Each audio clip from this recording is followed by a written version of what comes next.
All right, so welcome everyone to the panel on the future of neuro-AI climate change. Today's panel will focus on the role that neuroscience and AI communities play in contributing to climate change and environmental degradation, and the potential for these communities to bring their expertise to bear in the fight against climate change. Personally, I think I can speak for many people, and in particular, many young people, when I say that frequently I find myself in a state of shock during my day-to-day when I am reminded by how little our institutions are doing to arrest climate change, even when a host of scientific literature tells us that we aren't headed in exactly the right direction, and when the list of climate casualties has already begun to grow. With that in mind, I believe this is an extremely timely panel, and I'm hugely excited to be having this discussion with all of you today. I'm particularly excited because we have 5 amazing panelists: Dr. Anne Pasek, Dr. Alex Hernandez-Garcia, Mélisande Teng, Luz Gomez-Vallejo, and Julia Kaltenborn. Before we get started, I'd like to introduce you to our awesome panelists. On that note, I think we are missing one of our panelists here. And in the meantime, I'll begin our introductions. Okay, we're all here, awesome. So to start off with, Anne Pasek is an assistant professor and a Canada Research Chair in Media, Culture, and the Environment at Trent University. Her research explores the cultural politics of climate change with a particular emphasis on the social and technical means through which carbon is enumerated and mobilized within diverse social formations, including climate denialism, the tech sector, and the arts. She is also the director of the Low Carbon Research Methods Group, a network of scholars examining the climate and equity impacts of decarbonizing academic work, and the Experimental Methods in Media Lab, a hub for research creation and critical making at Trent, with a particular focus on emerging climate tech. Alex Hernandez-Garcia is a postdoc at Mila, who many of you may have just met in our discussion a few moments ago, and he is working with Professor Yoshua Bengio. He obtained his PhD at the University of Osnabrück and was a visiting scholar at Cambridge, and then at the Spinoza Center for Neuroimaging. He researches applications of machine learning for scientific discovery in the fight against climate change. More broadly, he is also interested in the fundamental aspects of learning in both brains and machines, which was his research topic during his PhD. Next, we have Mélisande Teng, who is a PhD student, co-supervised by Yoshua Bengio and Professor Hugo La Rochelle, and she is interested in environmental applications of AI. She earned her master's degree in applied mathematics, computer vision, and machine learning from École Normale Supérieure Paris-Saclay, and also completed a double master's degree in engineering and applied mathematics and in management and social entrepreneurship at École Centrale Paris and ESS Business School.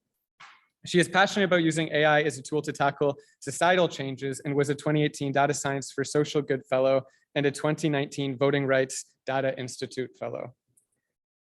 Luz Gomez-Vallejo obtained her master's degree in environmental assessment from Concordia University. During the last year of her program, she focused her research on the flying less culture and its role in reducing greenhouse gas emissions in academia. Currently, Luz is the president of Net Impact Montreal, a volunteer-led nonprofit organization that helps connect, engage, and inspire the local community to take sustainability action. She also works in the environment, health, and safety sector as a regulatory information analyst. Her areas of interest include sustainable action, social impacts of climate change, and responsible consumption. Julia Caltonborn is a master's computer science student at Mila and McGill University, supervised by Professor David Rolnick. Previously, she was an intern at the Climate Modeling Alliance team of the California Institute of Technology and at the Institute of Snow and Avalanche Research in Switzerland. Julia is a DeepMind Scholar, MITEX Global Link Graduate Fellow, and a German Academic Scholarship Foundation Fellow. In the last 10 years, she was active in different organizations, including Greenpeace, Extinction Rebellion, and Terre des Hommes. In 2021, she co-founded the German nonprofit organization Unser Dialog. Okay, so now that everyone's acquainted with our fantastic panelists, I'd like to review the panel format briefly. For the next 30 or so minutes, I'll have some questions for the panelists that we composed ahead of time to help guide discussion. After that, we'll wrap things up with the panel, taking questions from you, the audience. And on that note, I would like to remind everybody that we have a hybrid panel today. So we have audience members joining us in person here at Mila in Montreal and audience members online. So to kind of democratize the question answering process, we would refer everybody to Slido. The links should be available to you if you're online. The links are available on our whiteboard over here. And we would ask that if anybody has any questions, please ask your questions on Slido, and also check out Slido even if you don't have questions, to upvote questions that you would like to see asked of our panelists. So without further ado, we're going to get right into it here.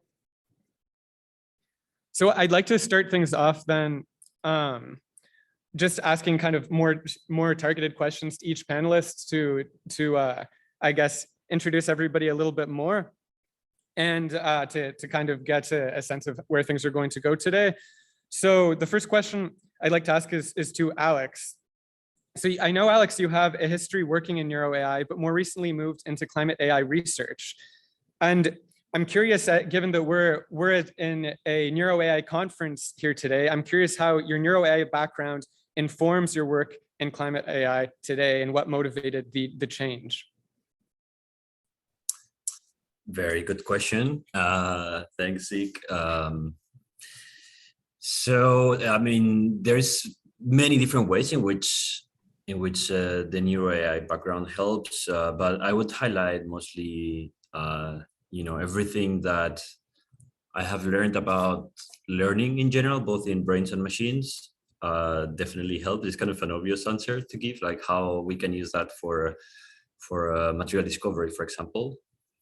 But yeah, it's not super obvious how I can use my my little background in neuroscience for help me now navigate the chemistry jungle that I am in. But I'm sure there are like subtle ways that I might not be aware of. Very cool. Next, I have a question for Julia, getting a bit more into the climate kind of theme here. I'm curious, I know that as we heard in our introduction, that you've spent some time working for a number of different doing volunteer work for a number of different organizations. So I'm curious how your experience as an activist, both within and without the climate action movement, informs your career as a scientist, and vice versa. Yeah, thank you. That's a really interesting question. So for me, both are still quite separate worlds for me personally. Somehow, I think, yeah. So there is certainly impact in both directions. I'm often like thinking in both cases whether what I'm doing is effective enough. So if I'm doing science, then I'm always asking, okay, is it effective enough that it justifies that I'm not like spending my time as an activist? And on the other hand, if I'm more into activist work, then I'm asking the question also in the other direction. So okay, is what I'm doing here as an activist as effective as doing research right now? And this is something that I always carry with me. And the other thing is that especially in these groups, in environmental groups, you usually have a really interdisciplinary background. So people from really, really different backgrounds. And I think this is something that I also carry with me and that I find really helpful and also want to translate to my science projects, and also getting the general public on board also, and including it more in science. This is something that influences me. Great answer, thank you. So bringing, I guess, our kind of meta-science discussion in here, I'd like to ask, or meta-science and meta kind of academic discussion here, I'd like to ask Dr. Pasek, to what extent the hurdles in the academic community and the scientific community and the drive for more sustainable practices are different from those of the rest of society, maybe that people are a little bit more familiar with seeing, like topics that are brought up maybe in more of the mainstream media, and if there even are any differences there. In particular, to what extent the role of individual versus collective action might be more important or less important in academia or the sciences. Yeah, this is a wonderful question. And I think it's one that I'll answer by saying the problem is very similar between academia and any other sort of workplace, right? All sectors of the economy have this shared imperative to take climate action. And we aren't that different from any other sort of knowledge sector or job to that end. But where I think there are differences are in how we approach the solution. I think academics have a really unusual degree of freedom in how we organize ourselves that isn't true for, tech workers, government workers, and other people in other sectors. So the fact that we can control our own standards of evaluation, that we organize our own meetings and create amongst ourselves habits and norms, to me is a great collective action opportunity. And one of the ways in which like individual actions can scale if we are thinking about moving together. Wonderful, thank you. So next up, I'd like to ask a question to Mélisande. I know that as we saw in your introduction, thinking a bit more about the scientific and academic communities and climate change, you have spent a lot of your academic career so far in Europe. And I'm wondering if you've noticed any differences in the approach to sustainability and climate action in Europe than in America. And if so, what that difference might look like in a nutshell. Thank you. Yeah, that's a great question. Fortunately, I think, the little bits of things that I have experienced might not reflect, what the whole picture is. But I would say, it's not that I really saw a difference like in academia. It's more like in the behaviors of like people generally in their daily lives that you would see in any different place. But I guess it's more that in any given place, like the challenges are different that you're trying to solve. And I really believe in local change. And even though like with machine learning, of course, we try to tackle like greater challenges and we want like a machine learning model that like can generalize to all the different places and blah, blah, blah. I believe that in any place, you have to leverage all the tools that are available to you. And there are like different strengths that you have in different places. And so, for example, in Canada, so I have to say I have limited knowledge about that. But regarding natural resources management, like I think it's really important that people, like academic researchers, actually work with people on the ground, and especially like we should not forget to use all the local knowledge that we can get. And so, indigenous and traditional knowledge is very important to acknowledge, and hopefully like scientists and like from Western science and traditional science can come up all together. I hope that answers somehow the question. Oh, that's perfect. No, it's also cool to see how this actually for some of the folks who attended our panel that was more on the neuro-AI and applied math kind of theme, we were talking a bit more about localized, more specific solutions in that panel too. So kind of a cool, just a cool kind of, maybe albeit a little bit irrelevant connection, but great answer. So the last more targeted question that I'd like to ask then is getting into, I think, one of the big difficulties, one of the big areas where academia and the scientific community have a large carbon footprint. And I'd like to direct this question to Luz. And after she has answered this question, I'd also like to open it up to hear what some of our other panelists would think on this topic. So the question is, what is the flying less movement, and how did you first become involved in it? And is this movement limited to academia, or is it broader than that? And exactly how damaging is flying in the climate crisis? Thanks for your question. Okay, so I think I should start by saying that I never heard about flying less before I came to Canada. I'm originally from Colombia. I lived all my life in Colombia, and this was not part of what we usually talked about when we talk about sustainability, when we talk about academia.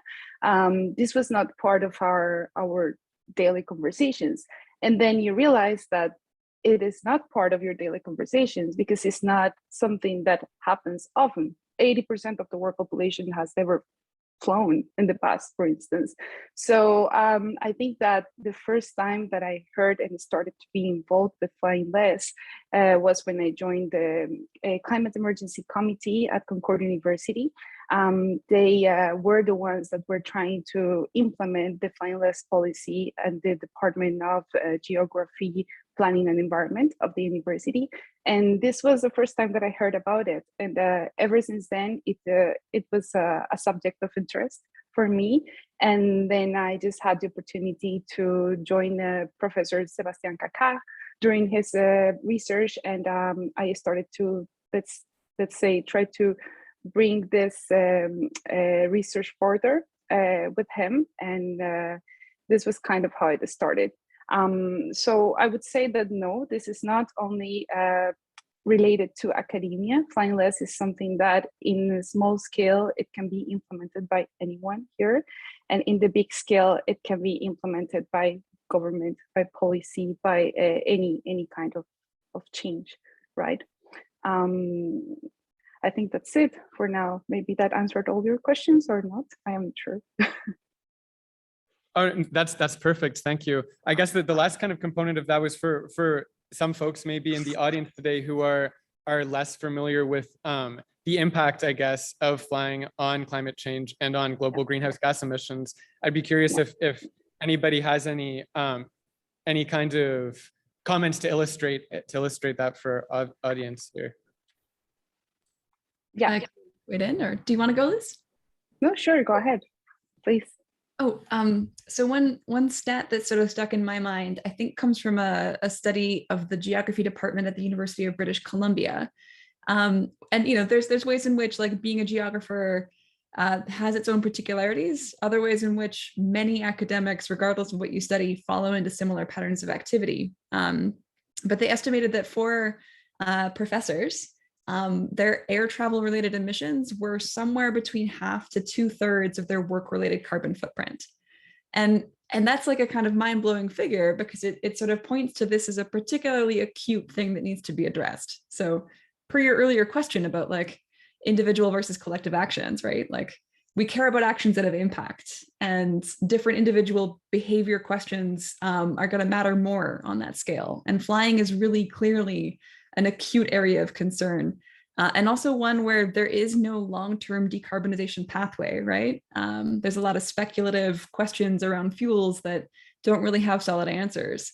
So to think about a sustainable academia is to think about one that involves very, very little air travel. And that is going to change all different things about the work rhythms, modes of scholarship and scholarly exchange that obtain therein, but also could open up some opportunities for equity gains and for having a more diverse and interesting set of interlocutors than those who just happen to have travel funding to go to all the exciting places multiple times a year.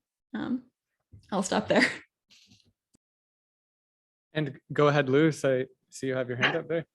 Thank you. I just wanted to say, yeah, absolutely. And I am happy that you brought up this UBC example, because something that I found incredible during the research was that the 73, I think 60 to 70% of their emissions were all related to flying, which is very, very, very impressive. Like the fact how well we academics, they, especially in the geography departments and more environment related sectors, well, they are trying to share new ways to, let's say, tackle climate emergency.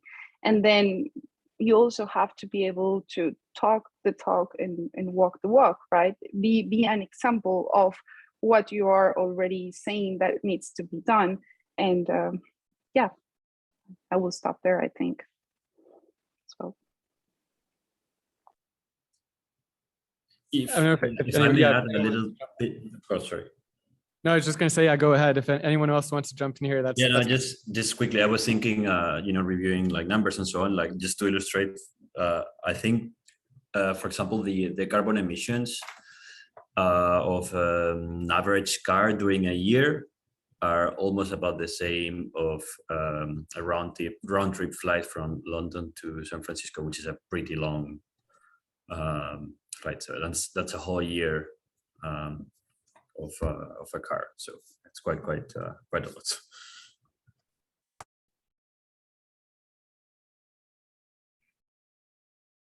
awesome. Well, yeah, thanks. So I think that I think that we are going to come back a little bit later on to discuss some of the potential solutions that we could have to flying less and how we get around, noting the things that flying brings to the academic community, how we can get around that in a community that is flying less. But I'd like to bring things back a little bit to the neuro-AI component of our conference today, and talk about some of the other areas that neuro-AI can have an impact. And maybe some of the other areas to begin with where neuro-AI might at times be a solution, but at the same time be a problem. So on that note, the first question that I'd like to ask is around kind of a lot of basically around the excitement and hype that we have around AI. So there's a lot of hype over how AI can be applied to help to help combat climate change currently. However, AI can easily be quite damaging to the environment, and not to mention other negative social impacts that AI can have. So would you say, this is going out to all of our panelists here, would you say that AI currently has a net benefit or a detrimental effect on the environment, and where the line between AI being helpful versus harmful might lie?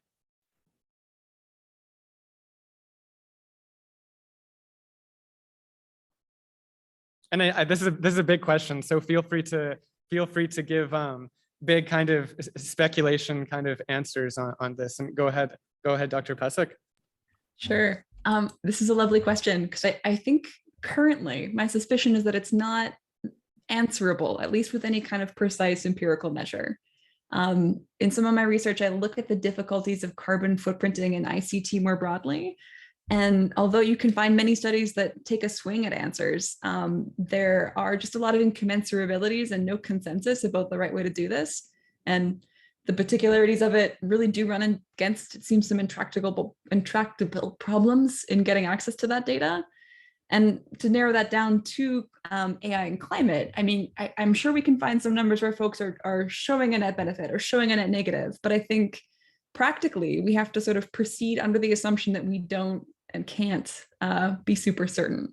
And that brings us then to like a different set of metrics by which to evaluate the question. And so social impacts of AI were one thing that you raised. That's certainly also worth keeping on the table as a consideration, but also like the longer term trajectories that we will go into in a future where we depend on more and more algorithmic control over more and more parts of our built environment.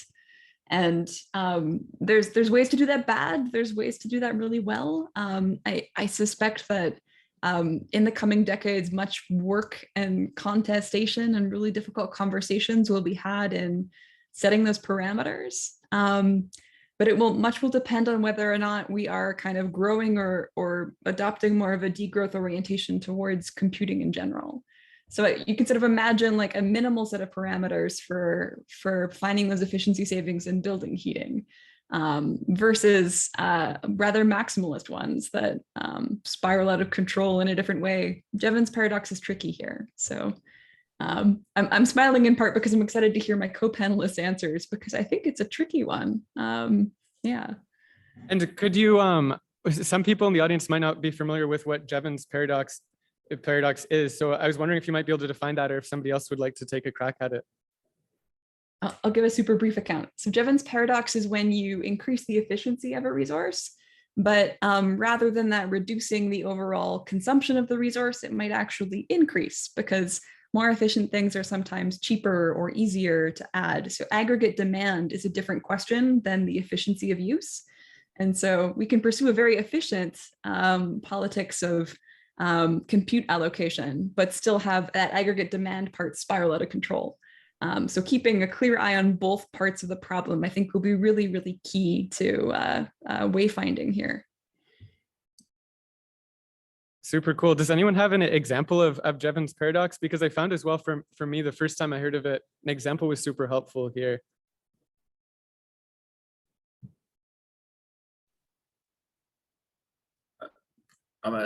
Sorry, Yulia, go ahead.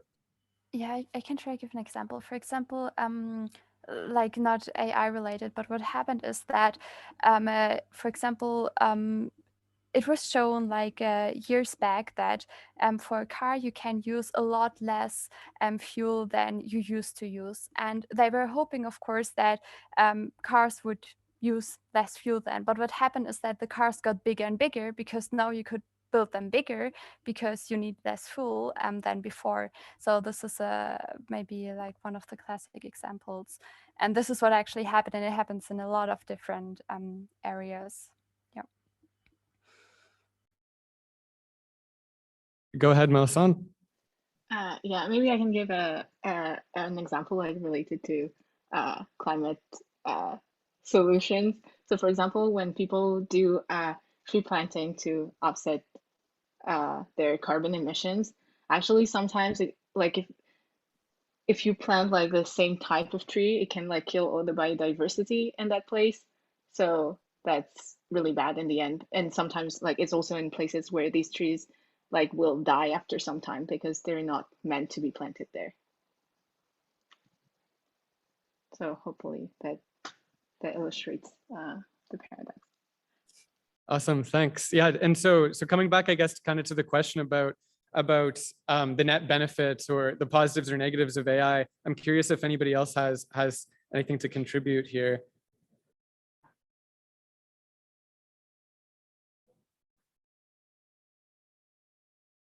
Or yeah, go ahead, Alex. Well, first of all, I would agree pretty much 100% with Dr. Pasek about the incommensurability of this question. I don't think we can have a proper answer. So first, my scientific answer would be I don't know.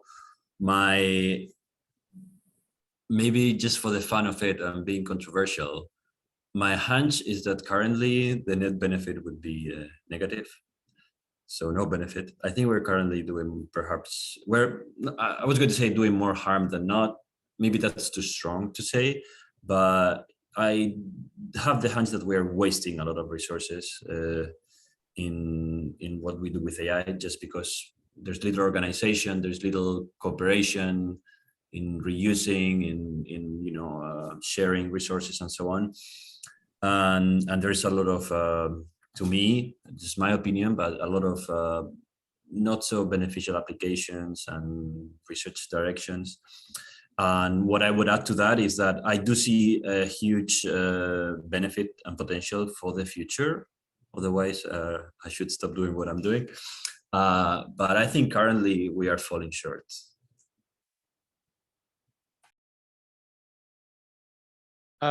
Julia and then Luz. Yeah, I think I would agree also with both, and as long as so my personal opinion is so also scientifically I would say we have no idea, but as long as AI is still used within all these growth-oriented systems,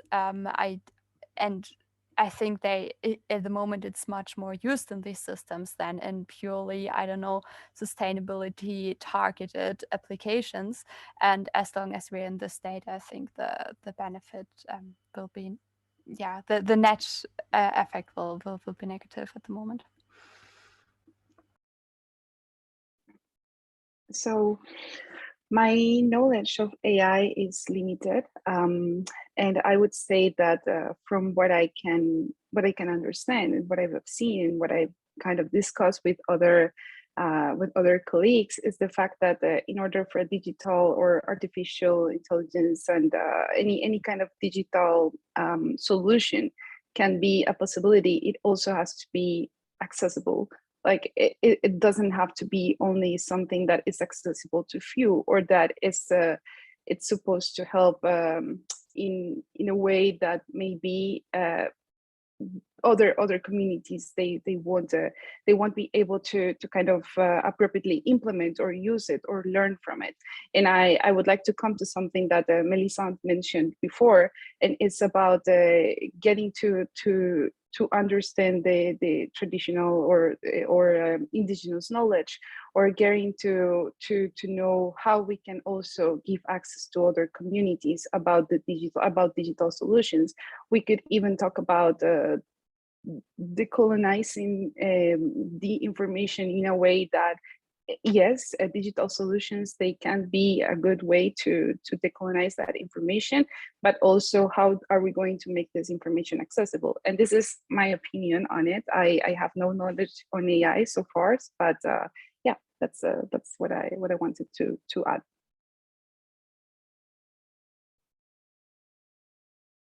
Awesome. Well, thank you very much for the insights there, folks. I think that, so we've talked a little bit about, yeah, some of these negatives.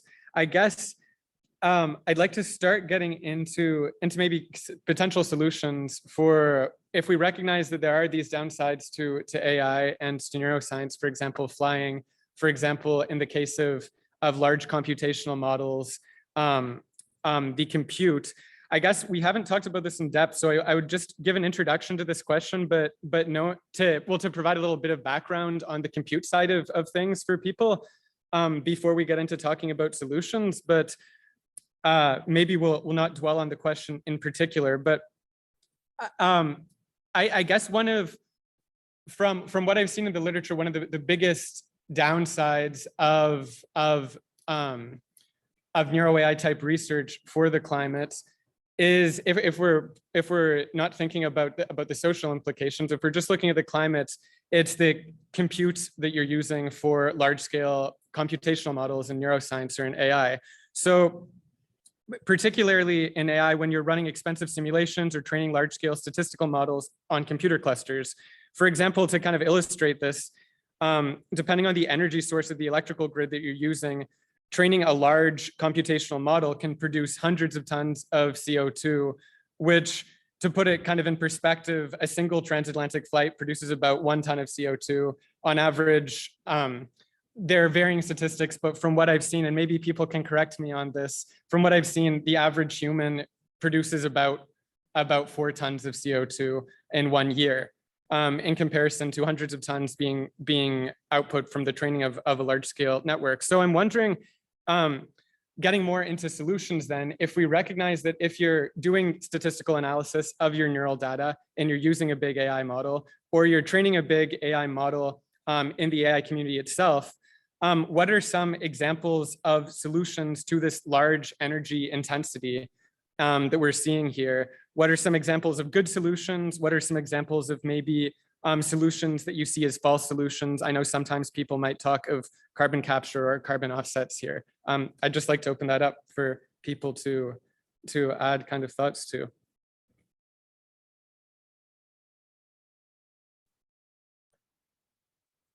No offsets, for sure. Maybe I can say a few words. And if you have anything to contribute to the question itself, if you'd like to nuance it a little bit more, I'd be curious to hear thoughts on that as well.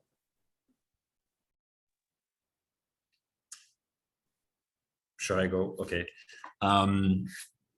Yeah, I mean, this is a big topic, and we definitely need more data, more information about what the actual contribution to climate change, to carbon emissions, or equivalent of carbon emissions of machine learning models, and also other fields of research. I mean, maybe we should also mention like fMRI scanners and other things on the side of neuroscience, which I actually think is even less discussed.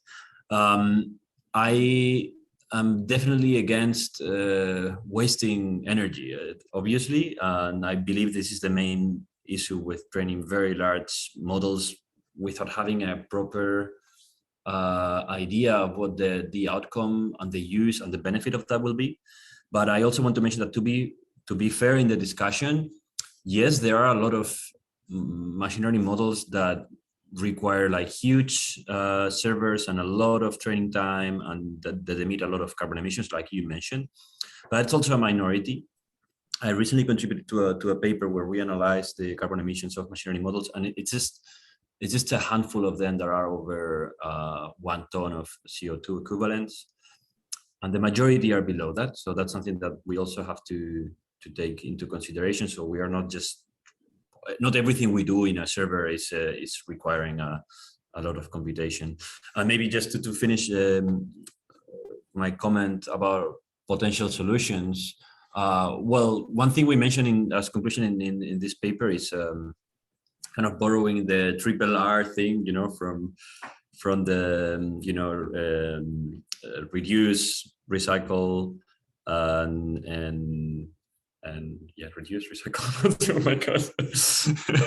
Well, our conclusion from the paper regarding machine learning models is actually another triple R, which uses that. So it's first reduce as well, like use the computations when you need it only. Then something that we don't do enough, which is reusing and recycle. So that would be the kind of same thing, reusing models, sharing resources, and so on. And finally, one thing that we're definitely not doing enough is reporting. The last R, that like being aware of what are the carbon emissions of our computations are, and reporting it in our papers, being transparent. And I would also extend this to other fields. I mentioned like fMRI, for example. I think for a scientist, being aware of what the carbon footprint of our fMRI experiment, well, it might not be the cause of climate change, but we are scientists and we want to be aware of what we are doing and report it. And I believe Mélisande and then Anne. Yeah, well, Alex has said a lot of things, and I couldn't agree more. Maybe I would also just add that actually I think it's also unfortunately not a majority of AI research that is like applied on climate change issues, and even when it is, like, I think it's very important that AI researchers actually work with climate scientists, and instead of just being like, okay, I will construct this data set, I will like make this fancy model because like I need an interesting scientific question for my work to be recognized by my peers. And I think this also comes to the question of like the culture there is of what is valued sometimes in machine learning research. So yeah, I think that now the thing is, it's applied projects, but at the same time, it's like oftentimes the projects that AI is trying to that we're trying to tackle with AI, they're kind of risky and unknown, and we don't know if it's going to work. But that's also why, if we have these resources, then we should have more people working on these projects and collaborating. These are all really good. I'm going to build on that by just throwing a few more ideas out there that have come to me as an outsider to the field. By no means do I speak from first-person experience here, but I think building on these comments about selecting your question carefully, and also selecting how you use resources efficiently is like an obvious and legible place to begin. So to that end, you might also think about, reusing already existing data sets, right? Open science can be a way of making a project have a much larger impact than just being restricted to a single lab and a single paper. People have also begun to explore, for when you do need to use large amounts of resources, finding data centers that run on cleaner grids can be immensely consequential. And also load shifting, the time in which those data center computes are being run to periods where there's a lot of green energy on the grid, because that fluctuates throughout the day. There are all of these kinds of like low-hanging fruits for getting efficiency gains. But there's also a second category of things that are maybe a little more radical to reconsider why this is the norm in the field. Is it the case that having that like large computationally intensive forms of research are always the best or only way to solve a particular problem? Is there sometimes cases where this method is more of like a solution in search of a problem. Like I think Mélisande might have been suggesting, right? This can happen with kind of like AI for Earth competitions and the like. So one interesting provocation that I came across in the community was that in some instances, it seems like people are able to marshal considerable resources to buy compute power to make very incremental gains. And that not only is kind of an unsatisfying trade-off of the climate cost of doing research, but also like differentiates who can be a researcher in this space, right? If you need $50,000 to throw into a project to write a paper, then you're really changing what this community can be and who gets to be involved. So thinking about a world where these results are more replicable by people who can just do things on a laptop, and where folks can pursue research questions without huge grants behind their name. To me, that's an exciting win, both for the kind of equity and inclusion of the field, as well as its climate impacts. So in addition to efficiency, like problems can be reframed, and a kind of minimal approach to compute might be a way to go forward. Go ahead, Luz. Thank you. Yes, I don't have much to add, but I just wanted to say, and I agree a lot with what you just said, and I think that what I can bring right now to the discussion, or just like one last thing, is maybe develop a little bit more on grants and incentives, and how are these grants that are available for research, what are the conditions, the conditions that the requirements that they have in order to provide these grants. Is there an analysis of GHG emissions? Is there like a limit, a cap for all these emissions of a research, for instance? Are there, in what way would these grants be an incentive and not an incentive to produce more emissions rather than stop them? I think all this kind of different categories and factors should be considered when doing a new research in any sector, not only AI, of course, but any other sector, as well as what are the behaviors of each of the academics or researchers involved in each of these projects that would, in a way, kind of reduce or not their emissions. I think that's it, at least for me.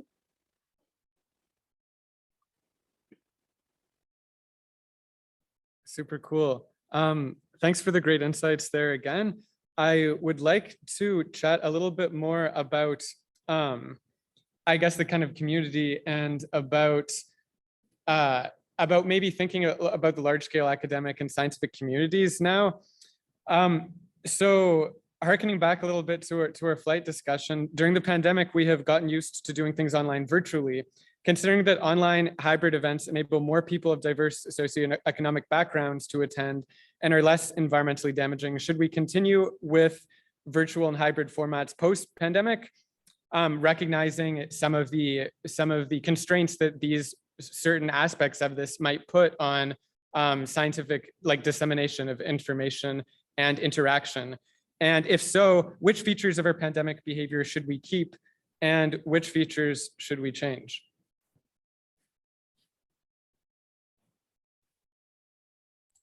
I will jump in on that just super quickly to say that I think the research is very clear that there are substantial equity gains to having online conferences.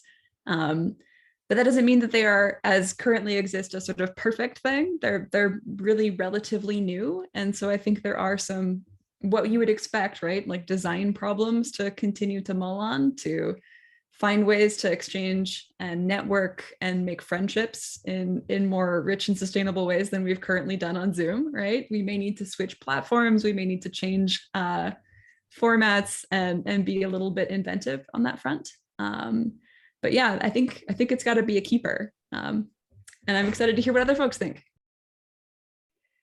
I agree a lot with what you're saying. And of course, it's with virtual conferences, there are two options. Either you love them or you hate them, but then you have to see what is in between all those two options, and then you start understanding that if you're an extrovert, for example, this is something that I've recently read about. It's, of course, you're going to miss a lot the social interaction, the conferences, flying, traveling, but then what are the other options that are now on the table for other people to have first-hand conversations with the people that are way more that have a lot of knowledge to share, for instance. And maybe during these conferences, if you're attending in person, you would have some barriers that would kind of that won't be easy to cross in order to have these interactions and this exchange of knowledge. I think that the virtual conference and all this virtuality, it is a great option. And if it is not the only option or the only solution, it's something that should always be in the table and available, not only for personal access, to information, but also to allow other people to have access to participate in the conversation, caregivers, people that have visa issues that don't allow them to travel somewhere else, as well as, yeah, like kind of provide more opportunities to access of knowledge. And in the same way this is, I guess, the first step to decolonizing as well, the information and the way how people absorb and learn have other perspectives of the world. Julia, go ahead. Yeah, I mean, there's absolutely nothing to add what you're saying. I just want to tell about like my perspective, because I started participating in science during COVID. So I actually have never been to an in-person conference or workshop so far. And I honestly can say I don't see the problem. Because I don't know what I'm missing, I guess. But I had the feeling that people reach out afterwards via mails, and there's still the possibility to collaborate and get to know new people. And I think for me, it's more that like on a day-to-day basis, I cannot work remotely every day. And especially when I returned to Mila, or when I not returned, when I went to Mila in person, I really felt the difference of seeing people in real life. So on a day-to-day basis, I think this is where working remotely, at least for me personally, wouldn't work. But for conferences and workshops, that's not where the essential I don't know, where I have this essential need of meeting the people really in person and being able to touch them. That's like not so from my perspective, I don't see the problem, and I find it really perfectly okay to just do this remotely and virtual and also hybrid. And I like this idea of this hubs, where you have like where you add local where local communities, science communities can get together and meet in person and see on a big screen what is happening on the conference, so that you have still the being locally in touch and still having this broad possibility of a big conference.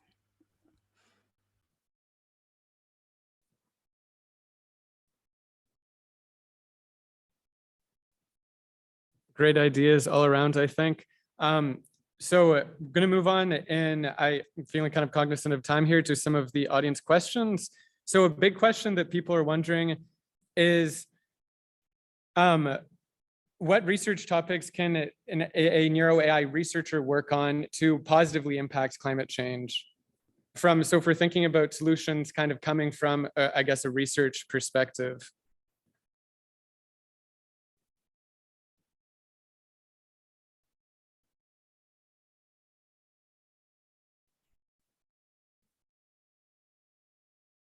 Alex? Yeah, I'm not sure about the neuroscience part, honestly. I'm sure there are topics as well, but specifically, I think there are a lot of things to do specifically to AI, and definitely like the neuro background helps for that, from the interdisciplinary background. But there are a lot of topics where I believe that machine learning can help in both mitigation and adaptation. So, and there's a lot of people who have written about this, and there are a lot of like new research directions. I invite everyone to look into this. I think it would take some time to explain them all, or make like a comprehensive list here. For example, there is this long paper about tackling climate change with machine learning. It's a good start to or climate change AI website. There's like different research directions there that could be interesting for the audience. I do believe that there are avenues where AI can be beneficial for the fight against the climate crisis. And yeah, it's possible to get involved in some of these projects, maybe like part-time or with some collaboration. You don't need to change your whole research career for that.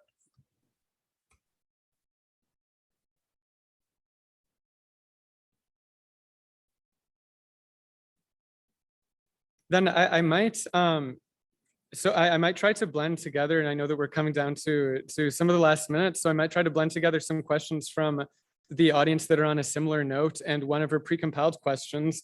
So I guess in general, academics, I think represent a pretty well-connected group that is fairly savvy of the climate problem that we're facing.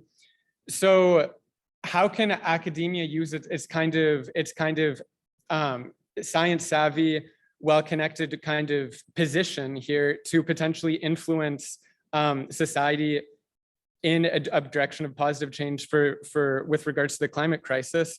And as well, tying in an audience question that I thought was quite interesting. Sorry, we have just looking through the list here. How can we, if we are thinking about kind of collective action within the academic community, how can we remove the politics of climate change from the discussion, and how can we leverage a political stance towards a solution for climate change?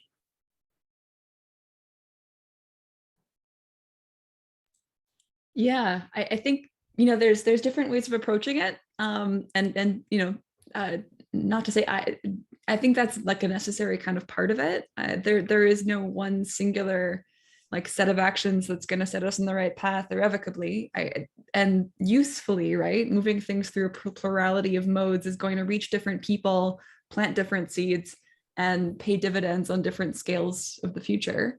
But on the question of politics and culture, I love this question because I think there are going to be moments where it's useful to take a stand, and that can be polarizing in some communities. I suspect within academia, our ratio of climate deniers is pretty much so fractional as to not be important. So why not, stand up as a climate activist and call for change under that banner? In terms of its impact outside of the academic sector, that won't be so true. And it will vary on country, will vary on context, but sometimes, that isn't the best way to win dividends.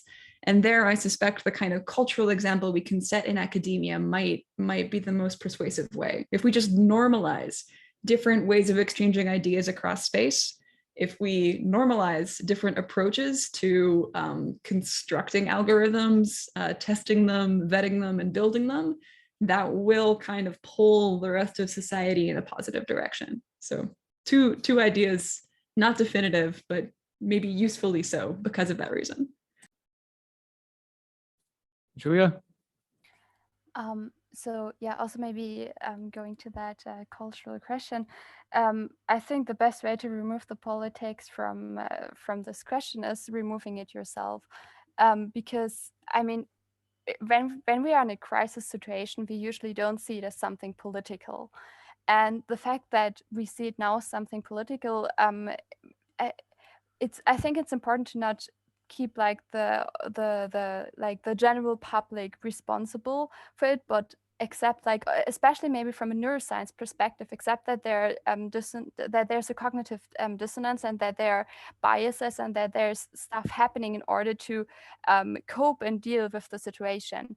And so don't stop talking with those people that doubt, and just, if if it's nothing political for you, but if it's just if you're communicating in a way that people are understanding, okay, this is something that is happening and I'm doing this and that, and if you keep talking with them, then I think that the politics are not the main factor that will be in the way with the general public.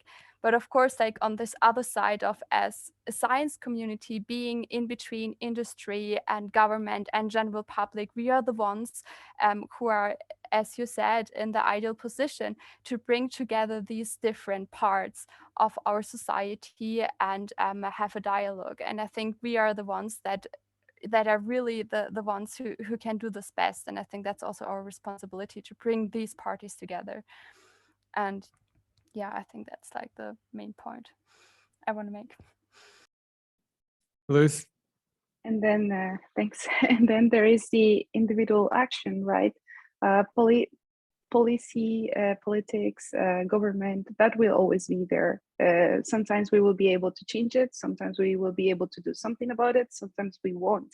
But then there is the individual action that can count. I know that a lot of people might think that individual action doesn't have an impact really, but it does. And when you see the example of academia and flying less, it has a huge impact. Like if you are able to get some people, a few people, or just a few students or a few professors to agree not to fly for a year, or to agree to just attend one conference by flying and then the rest of the conference online, you are going to make a huge impact. And it doesn't have to be related to politics at all. It will be your own doing. So we can say that any of these non-violent stance towards something that you believe in will at the end, or might at the end, create a real impact, and not necessarily something that has to be hyper complex to accomplish.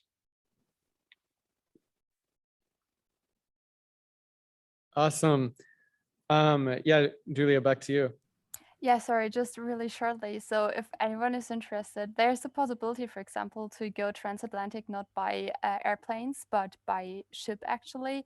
And they'll open again next year. So they closed down because of COVID. And it's like, yeah, a lot. Yeah, it's exciting. It takes only 2 weeks, which is less than I expected in the beginning. And it's, yeah, it can be an exciting adventure. And see dolphins on the way. So we're right at the half hour here towards the end of the workshop. So just to kind of close things off, I'd be curious to hear if any of you have kind of parting words on if you could give one message to the neuro-AI community about how it should change, or how people should perhaps behave differently, or use a different rhetoric even to start to address some of these, to start to address climate change effectively. What is the one thing you would change in the community? If you're for those of you less familiar with the neuro-AI community specifically, what is the one thing you would change about the scientific or the academic community? And I know this we could probably have a whole other panel just talking about this, but if we can, yeah, just give the short version of your answer for that, that would be wonderful. So one thing that I always come back to is that these questions of climate and environmental impact are never only about that, because tied into how we use energy, tied into our carbon emissions, are these larger questions about who gets power to move through society in what way, who gets funded to do what kinds of research projects. And so contemplating an energy transition for the scientific sector also means imagining a different scientific sector, right? The sort of social arrangements are up for grabs. They can be remade in ways that are fairer and more exciting for everyone. And so in addition to the kind of like moral imperative to act on climate, we can also act for our own benefit, to have a community that is more exciting and interesting to us, that allows more people to participate, and that is open to research that isn't quite so resource constrained. That itself, I think, is really motivating and exciting, and hopefully helps build a very large political coalition. Cool. So sorry, just to jump in quick to add a kind of an addendum to the question. I think maybe some people will also have trouble kind of picturing how a world might look different if you did some sort of major, I mean, for example, economic restructuring. Do you have any recommended resources or literature that you would suggest that people could check out to, I don't know, see different perspectives for how we could go about doing things as a scientific community or as a community more largely? And I'd add that to the original question for everybody else. If they can see something they'd like to change, is there literature that they would suggest people look into to better understand what that change might look like?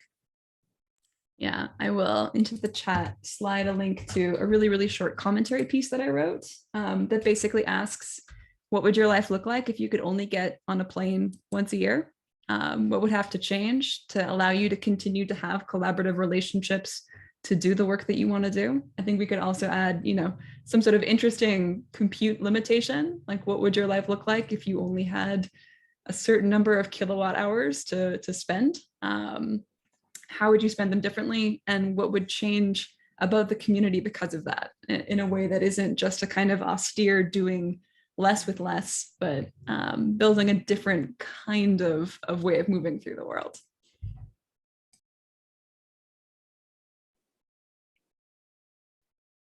Yes, I will jump in and say my, let's say, take-home message, at least for me, every time that I'm part of something or that I participate in something or even have conversations with friends, colleagues, is what are the compromises that you are willing to make in order to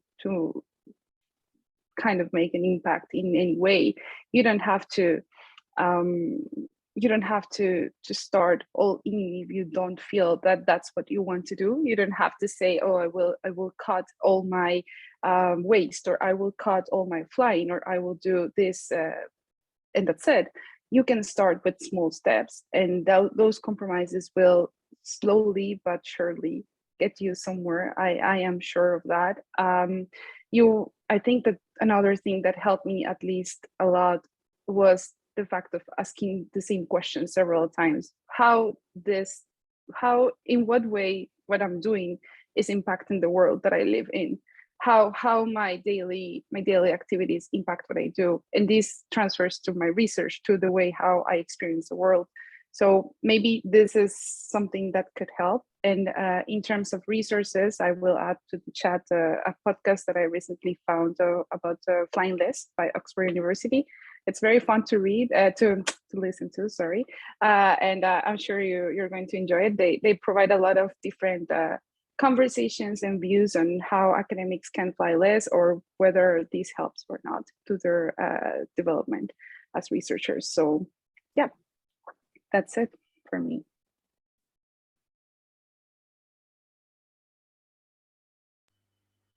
Yeah, maybe I jump in here. So first, about like the things one can do like personally is like flying less. I think we mentioned this a lot. And then on the lab level, don't collaborate with companies that are not sustainable, only in order to help them to get a lot more sustainable. And on the collective level, I would say, so individual action, yes, it's important. But don't forget that it's okay on the individual level to not be perfect. It's okay. And what we really need is a systematic change. This is like the thing that we need the most.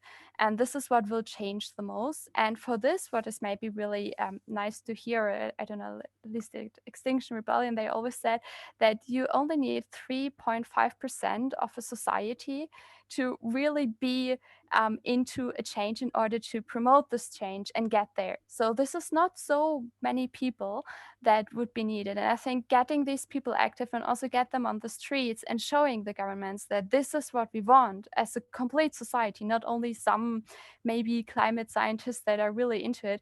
I think this is the thing that will help us most to get where we want to get.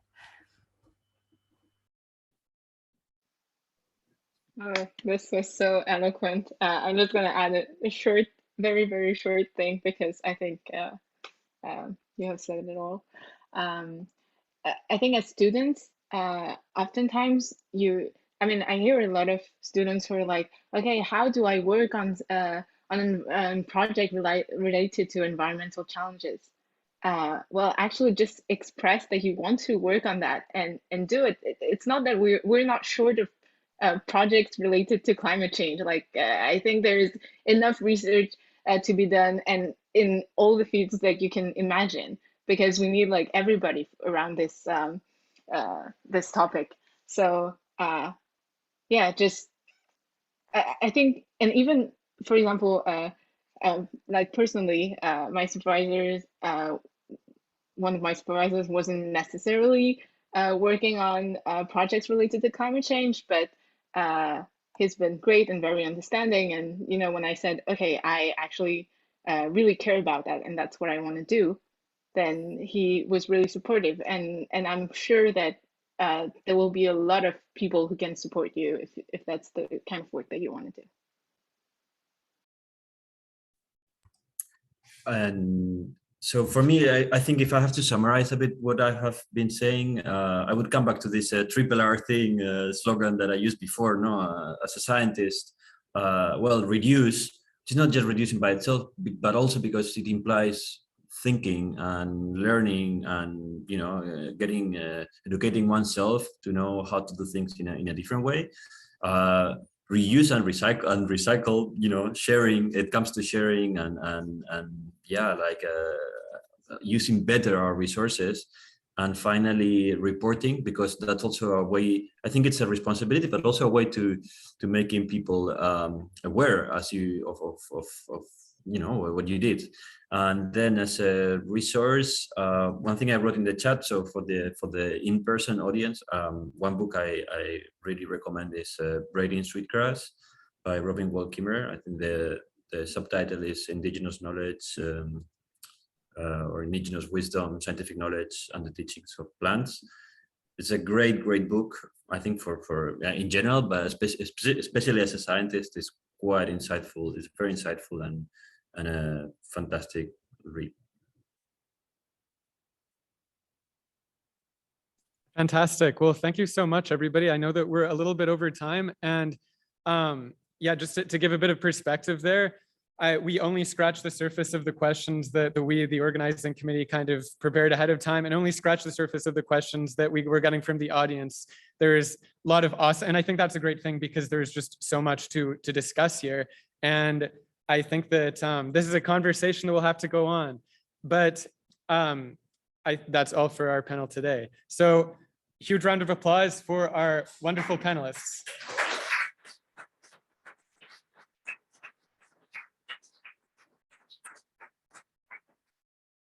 And in case the panelists can't hear, there's a lot of applause here, just to clarify.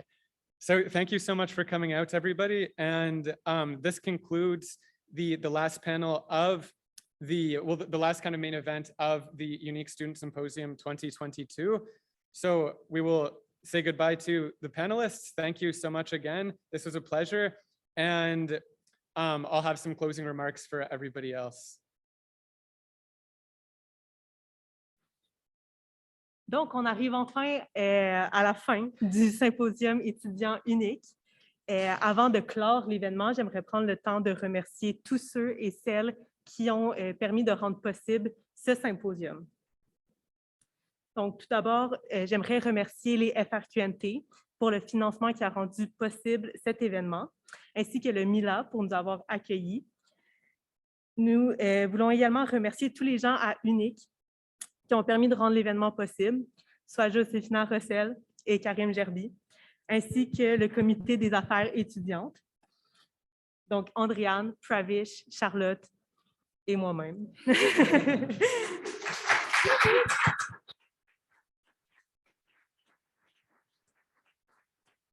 J'aimerais également remercier nos conférenciers et nos conférencières, Courtney Paquette, Guillaume Aknin, Anna Alivina et Patrick Desrosiers. Donc, nous aurons certainement la chance d'entendre la présentation de Patrick Desrosiers dans un événement futur. Merci également à tous les panélistes, Guillaume Lajoie, David Cana, Courtney Paquette, Parikshat Sirpal, Luce Gomez-Vallejo, Mélisande Teng, Anne Pasek, Alex Hernandez-Garcia, Julia Kaltenborn. Finalement, j'aimerais remercier nos guides d'ateliers pour les ateliers qui se sont déroulés en présentiel aujourd'hui et hier matin, François, Sagni et Nanda. Un grand merci à vous.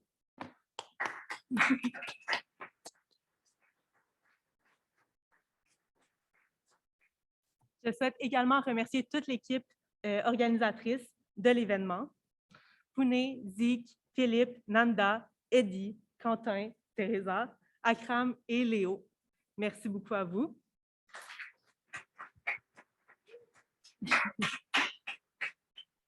J'aimerais également prendre le temps de vous montrer un peu USS 2022 en chiffres.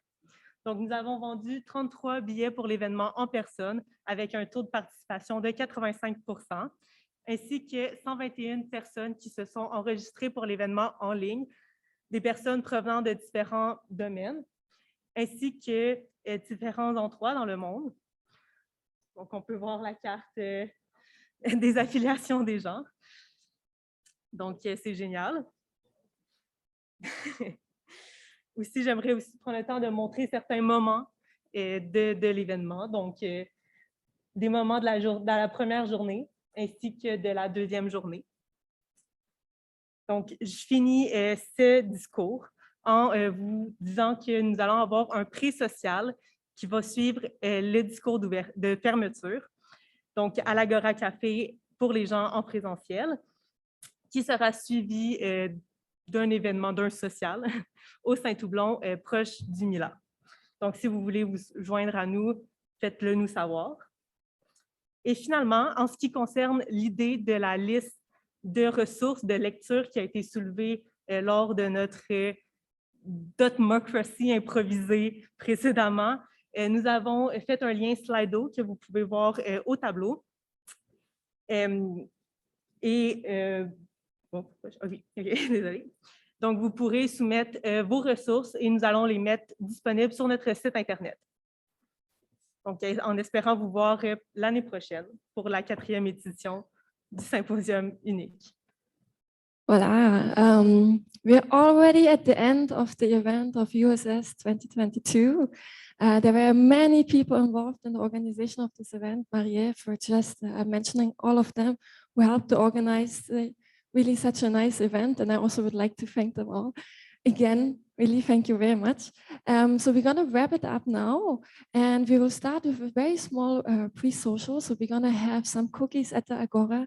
So this will give us also the chance to continue the discussion on what we just heard in the panel discussion. And then we, as Maria said, we also are going to prepare the reading list that was coming up in the panel discussion previously. And so that you can help us to make a really informative reading list, please use actually the Slido again and put just all the resources you could think of. Just put it on there, like as we said, some websites, YouTube channels, books or papers or whatever you think could be really useful. And then we have a part on our website where we will put this, and so every one of us can go there and learn something new or something different. It's going to be very exciting. And so after the pre-social, we're actually going to go to Saint-Ouen next to Mila at 6 o'clock. And if you don't mind, if you already know that you're absolutely sure that you're going to go, the people in the room here, if you could just raise your arm, that would be amazing. So we have like an estimate on how many people are going to join us today. Okay, perfect. Thank you very much. And thank you so much for your participation, the people online and also the people here. And we are looking very much forward for the next year. Goodbye.